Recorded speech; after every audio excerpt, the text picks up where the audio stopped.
So I wanted to do a quick update before it gets too dark because I still need to put all of these in the ground, but the ones in the basket are doing significantly better than last time. So I might actually leave them like that and hope they get pretty.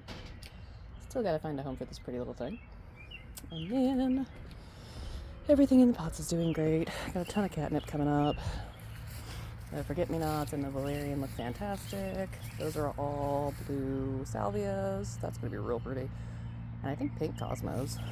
This one is the morning glories that I planted. When they get a little bit longer, I'm gonna start wrapping them around. There are days I hate living next to a highway, but I'm gonna start wrapping them around the deck so that way when they start blooming, it'll cover all this stuff since it's like old and icky and yeah. All right, fence row. Still haven't finished what I started because my allergies have been hating me and my kid's been sick, so it'll get done when it gets done. But everything is doing okay. I need to deadhead all of the flowers out here, but they look good. Lord knows I don't need to water them anytime soon with all the rain we've been getting. These look good. Those are zinnias, and I've got lambsir and then white sage. Agastache is really doing good. Rose of Sharon's doing great. Russian sage is doing better. Gooseberries are great. Still need to hand weed all that crap.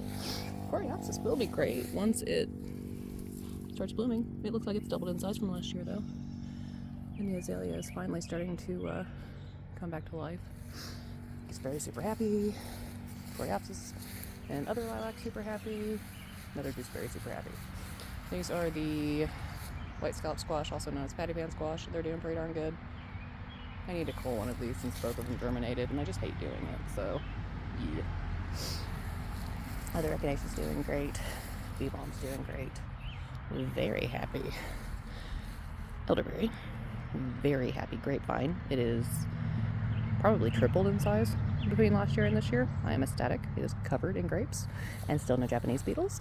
And this year I bought a sprayer so I can attack them with diatomaceous earth and not have what happened last year happen. Another elderberry absolutely covered in blooms. I'm so torn whether I want to bloom or harvest the flowers and do elderflower courtle, or if I want to let them turn into berries. Because I'm pretty sure I still have elderberries in my freezer from last year. And I do have a little lilac back here that is doing excellent. There's a lot of new growth on it, so I'm pretty happy with that. And over here, this is the not fun part because it's been unusually cold. So I went ahead and threw some fertilizer out here, and they're starting to snap out of it. There's some green instead of being purple like they were in the previous video. So like they're surviving, but they're so stunted. And something has been out here eating them.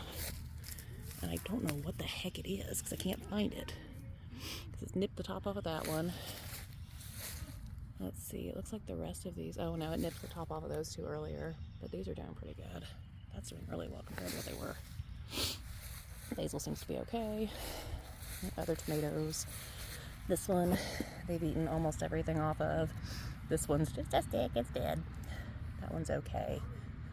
My purple opal basil looks really good. These are the green, like Aunt Ruby's German green or something like that, I don't remember. The pineapple ones look good. These micros are okay. That one got nipped. That one's been nipped. That seems okay. This basil is the one I was hoping would do really well because it's the lettuce leaf basil and I absolutely love it, but it is also getting eaten, and I'm kind of really baffled at that one because I don't usually have issues with my basil plants being eaten, so it's kind of weird. And like this tomato is still trying, it's got new leaves, and this one is still trying. Looks like it's got some new growth going, so we'll leave them and see what happens. But this tomato bed looks much better than the other one, so we'll see what happens. Worst case scenario, I can always do some seeds out here and let them germinate of their own accord. Yes, they'll be 2 months behind everything else. Well, shoot, 3 months behind everything else because I seeded all these March 19th-ish. But I'll still get something out of it, so it'll be worth it. Let's see over here on these arches. My sugar snap peas are doing fantastic. They are very happy, and they are growing. I've already done one harvest. I probably should come out here and look and see if there's any more But I'm super excited just to see all these blooms, because that means I'm going to have a flush of peas all at once, which makes it a lot easier to decide what I'm going to do to cook them. This bee balm looks great.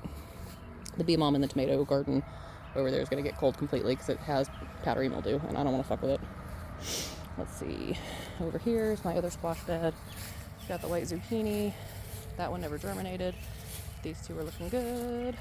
So, still only have this one cucumber plant, and it finally started spitting leaves out. Nothing germinated over here for the cucumbers, and I keep forgetting to go buy seeds because I have kids that like cucumbers. These are the honey nut butternut squash. They're 3 out of 5 germinated. That's perfect. So that's all 4 trellises. Now over here. So the tomatillos are doing great. I did lose 1, but I had 6, so I don't really worry that much. Eggplants, yay! Something's chewing on them. They were significantly better off prior to planting them because it got cold, so that kind of sucks. But they're living, they're alive, we're trying. Pepper plants. These are my guanos. That's my ahi. My Chinese 5-color, which is one of my favorite because they produce like crazy. And then my absolute favorite, my Sugar Rush Peach. So they're doing well. I went ahead and fertilized this bed too, since they're so similar to tomatoes, since they're all in the same nightshade family. So hopefully that'll help them fend off, since it's supposed to be warming up now. Over here, got an echinacea, and another echinacea, and more catnip that wild seeded itself. And then there's some baby cosmos down here. That is another catnip. Ooh, some of my cosmos got mowed over. Interesting.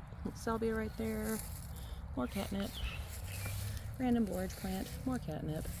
And then this is also an echinacea and an echinacea, but they're not doing as well as the other 2. They were seeded and planted at the same time. And then that was a lamb's ear, but something decided it was tasty. So it's a good thing I have a crap ton more baby seedlings growing in the greenhouse to replace some of the things that have gotten eaten. Over here's my herb garden. My lavender looks fantastic. It is happy. Still haven't moved that time. Not 100% certain where I'm going to put it yet. I got an idea for the front garden beds. Not sure yet. Might go in the fence row. Healthy, happy borage. Healthy, happy valerian. I'm kind of surprised that blooms have lasted this long, but I think it's really cool. See, we've got my salvia. That's the pink salvia. There's my purple, or I'm calling it purple. It's actually called blue torch salvia, I believe. Other pink one's over there, or excuse me, no, that's my sagebush. The other pink one is kind of being hidden, but it's right here. And then another lavender that's kind of crapping out this year. It's been here for a couple years.